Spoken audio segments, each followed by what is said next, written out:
Fast forward, I started when I was 21 as a telemarketer, got promoted very quick, and became a manager, but failed hardcore. I was a bitter salesman at the time. I just wasn't old enough to become a manager to lead.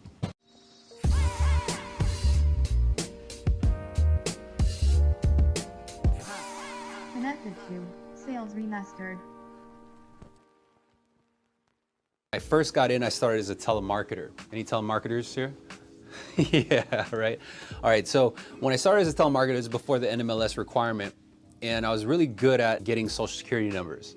And I worked for a subprime company called AmeriQuest. They sold very high interest rates, 2-year adjustable programs with 3-year prepays at a very high interest rate. And that's why ultimately they got shut down, is because they're predatory lending.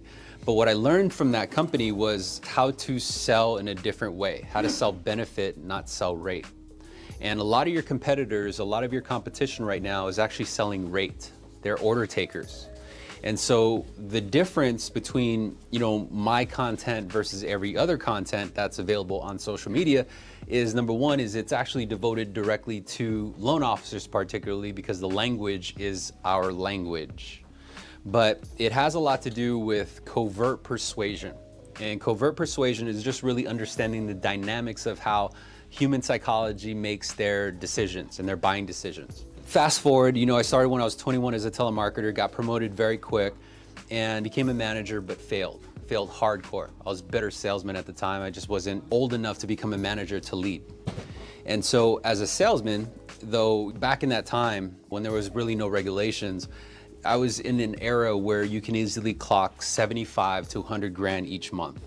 But I was 26 years old. I had no idea what to do with that money besides burn it up. This is back in the day with Sutra. Remember Sutra? Yeah. See, that kind of dates me, makes me feel a little bit old. But I had multiple cars, I had a big fat house, and my monthly nut at the time was about 30 grand. And when the market crashed, I actually jumped out of real estate. But nonetheless, I used the same principles in different fields, like high executive recruiting, selling paving stones. And it all worked very effectively for me because what it was human psychology. It had nothing to do with mortgage or selling rates and selling options.